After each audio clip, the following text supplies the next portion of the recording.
Good afternoon, everyone. It's Friday afternoon, May 22nd, 2020, and we have this unfolding situation with the pandemic. And so I'm giving you church announcements, but I'm giving them on Friday afternoon.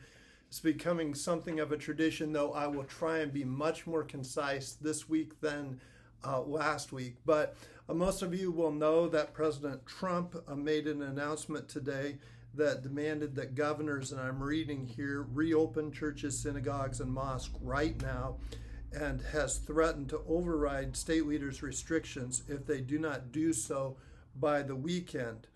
It was a surprise announcement, the article goes on to say. And then there's a question about legal jurisdiction, given that we've really now had different signals from every level of government, from federal, from state, and from local governments. Things are dramatically different. So all that brings us to what are we going to do as a church? Well, first of all, this Sunday and probably next Sunday, but this Sunday for sure, we're continuing as we have. We're recording the service. Lance is preaching Sunday. I'm really thankful about that. And we will be recording that in advance and then putting that up as we've done in previous weeks. So this week we're doing our message in the same way.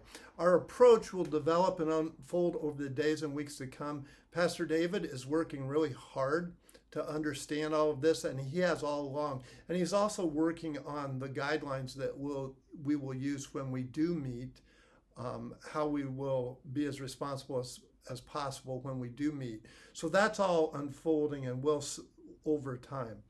I want to be clear.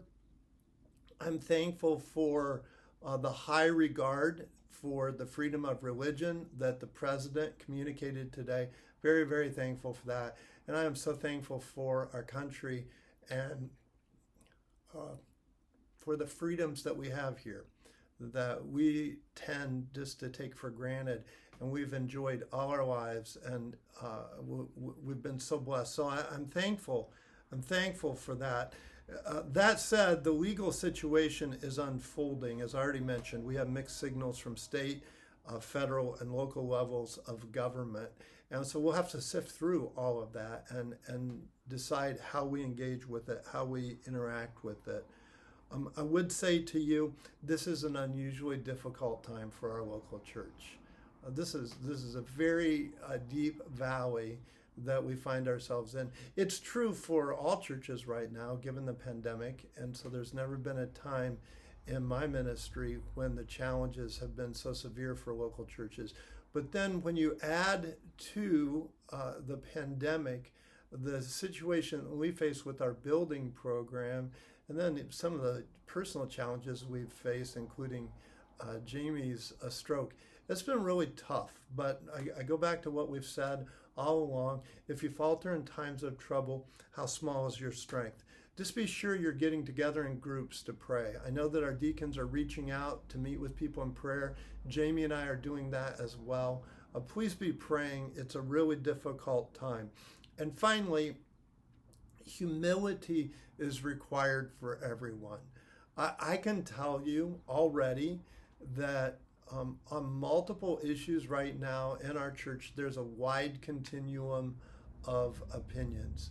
There will be people that believe we should go back to church as usual right away. And of course, there will be people who are very cautious. And wherever you're at on that continuum, just be humble, be patient, be loving. Love is patient, love is kind. We know 1 Corinthians 13, and we think of that in particular. So again, just to review, we'll record our message in the same way for this Sunday. Our approach will develop over time. I'm thankful for our president's high regard for the freedom of religion and all that reflects in our country. Still, the legal situation is unfolding. This is a tough time for churches in general and probably for our church in particular. And we want to make sure that we bring humility, we really bring humility in the spirit that we all have. I I love our church.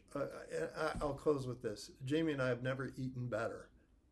We have had amazing food, and every bite of it reminds us of how loved we are and how much we love you. And so we're very, very thankful for you, thankful to be here.